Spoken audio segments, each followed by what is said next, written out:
आज प्रधानमंत्री नरेंद्र मोदी पश्चिम बंगाल के दौरे पर हैं, जहां वो कोलकाता के ऐतिहासिक ब्रिगेड ग्राउंड में रैली करेंगे। दोपहर करीब 2 बजे पीएम मोदी जनसभा को संबोधित करेंगे।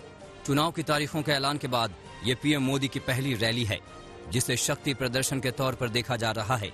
बीजेपी ने भारी संख्या में लोगों की रैली में शामिल होने का दावा किया है, जिसके लिए पूरे बंगाल से बीजेपी कार्यकर्ता कोलकाता पहुंच रहे हैं। मोदी की रैली को भव्य बनाने की पूरी तैयारी की गई है। कोलकाता पुलिस और केंद्रीय सुरक्षा एजेंसियों की ओर से शहर में कड़े सुरक्षा इंतजाम किए जा रहे हैं। सुरक्षा एजेंसियों ने पोडियम के सामने 4 स्तरीय बैरिकेड्स लगाए हैं। मुख्य मंच के साथ 2 और छोटे मंच होंगे, जिनमें से एक मंच स्थानीय बीजेपी नेताओं के लिए होगा और दूसरा मंच मीडिया कर्मियों के लिए होगा। ब्रिगेड परेड ग्राउंड में और उसके आसपास 1500 सीसीटीवी कैमरे लगाए गए हैं। बीजेपी ने बंगाल में पहले और दूसरे फेज की 60 में से 57 सीटों पर उम्मीदवारों का ऐलान कर दिया है। शुभेंदु अधिकारी को नंदीग्राम से टिकट मिला है, जहां वो ममता बनर्जी के खिलाफ चुनाव लड़ेंगे। अधिकारी के अलावा लिस्ट में अशोक डिंडा, भारती घोष, तापसी मंडल और अंतरा भट्टाचार्य जैसे बड़े नाम शामिल हैं। बाघमुंडी सीट सहयोगी दल आसजू के लिए छोड़ी गई है। वहीं 2 सीटों पर नामों का ऐलान फिलहाल नहीं किया गया है। पश्चिम बंगाल में टीएमसी नेताओं का बीजेपी में शामिल होने का सिलसिला जारी है। टीएमसी के पूर्व राज्यसभा सांसद और ममता के करीबी दिनेश त्रिवेदी ने बीजेपी का दामन थाम लिया। त्रिवेदी बीजेपी के राष्ट्रीय अध्यक्ष जेपी नड्डा की मौजूदगी में शामिल हुए। बीजेपी में शामिल होने के बाद दिनेश त्रिवेदी ने ममता सरकार पर भ्रष्टाचार के आरोप लगाए।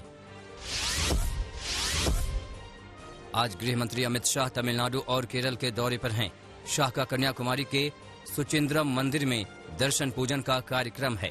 इसके बाद वो कन्याकुमारी के सुचिंद्रम टाउन में ही विजय संकल्प महासंपर्क नामक डोर टू डोर अभियान लॉन्च करेंगे। इस अभियान के तहत पार्टी कार्यकर्ता तमिलनाडु में घर घर जाकर केंद्र सरकार की नीतियों और बीजेपी के विजन की चर्चा करेंगे। वहीं हिंदू कॉलेज से कामराज स्टैच्यू तक शाह का रोड शो है। इसके बाद गृह मंत्री केरल जाएंगे, जहां वो बीजेपी की विजय यात्रा में शामिल होंगे।